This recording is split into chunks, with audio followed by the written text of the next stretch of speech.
Alto, dall'aspetto gentile, dall'incidere sicuro e non prepotente. Occhi scuri, dolci e ardenti in un volto per niente severo, incorniciato da lunghi capelli neri. Amava indossare un mantello dal colore vivace, anche se in quel tempo si usavano piuttosto scuri. Vestiva anche con camicie dalle tinte accese.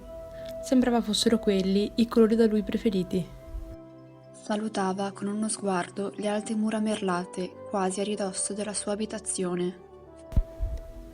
Imprigionava nelle pupille immagini e colori, i colori del cielo, il fascino di un temporale, la dolcezza della campagna e i tratti singolari delle persone. Una voce suadente gli giungeva, raccontava cantando magiche filastrocche ad ascoltatori immaginari. Il pittore fantasticava. A che poteva appartenere un canto così limpido, fresco, intercalato da brevi risate? Ad una giovane donna di cui sentiva vicino la presenza, senza però conoscerla di persona. Doveva immaginarla, appropriarle un volto, un corpo, assegnarle un nome. Così, mentre l'ascoltava, la voce lo conduceva a ricordi lontani.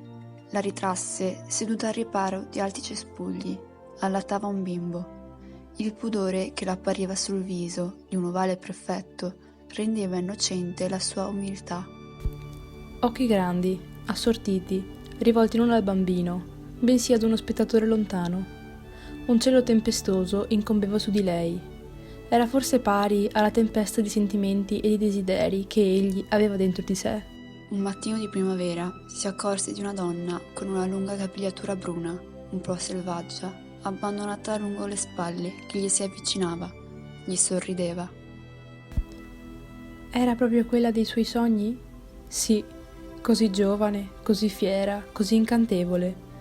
Doveva condurla nello studio, farle vedere che l'aveva ritratta mentre l'attendeva, perché era certo che un giorno sarebbe venuta. Non si stancava di ritrarla in atteggiamenti più diversi, ignuda, addormentata, i capelli pudicamente sciolti, un braccio leggermente piegato sotto il capo come a sorreggerlo. Ecco, diveniva la sua Venere. Sei la mia zingara. Una specie di malessere lo colse un mattino al risveglio, un malessere che assomigliava ad un presagio.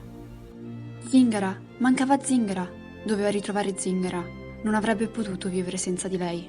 Abbandonò i colori che fino ad allora aveva usato e preferito. Non riusciva più ad amarli. Tutto appariva buio, privo di vita. Con la mente sconvolta, senza rendersene conto, dipinse, usando il color seppia, strani oggetti e figure, formando un fregio in alto, intorno alla soffitta dove ancora abitava.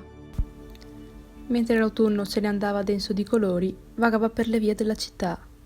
Qualcuno lo precede. Zingara! Zingara! Eppure in quello sguardo aveva ritrovato, come in un lampo, un qualcosa che era appartenuto alla sua donna. Ma la bellezza di Zingara era già svanita. Con gli occhi velati di lacrime, la mano tremante, incominciò a raffigurare una vecchia. Ma si era veramente trasformata così, Zingara? Il volto, un tempo di un ovale perfetto, dalla pelle rosea e vellutata, poteva ora essere tanto grigio, rugoso e privo di vita. Lo sguardo senza luce, stanco, da cui trasparivano solitudine ed amarezza. Completata l'opera, come per giustificarsi, aggiunse un ultimo particolare vicino alla mano destra della donna, a caratteri ben leggibili una scritta, col tempo. L'Eterno femminino aveva dato il volto di Zingara alle numerose figure femminili che aveva ritratto nel corso della carriera, la Venere, la vecchia, la donna della tempesta, ma per i Castellani la donna più nota ed amata rimarrà sempre la Madonna della Pala del Giorgione. La Madonna col bambino che egli aveva dipinto per amore di Zingara venne collocata come pala d'altare su una tomba, certamente non la sua, e ancora là si trova. Nell'interno della città murata, una chiesa continua ad ospitarla. Ne offre la vista a quanti desiderano conoscere l'opera del grande pittore, ma, altresì a quanti, curiosi, cercano di immaginare la bellezza di Zingara nel volto pudico della Madonna seduta in trono. Aveva il segreto di custodire tutto ciò dentro di sé e poi lo trasferiva, con il pennello, su una tela.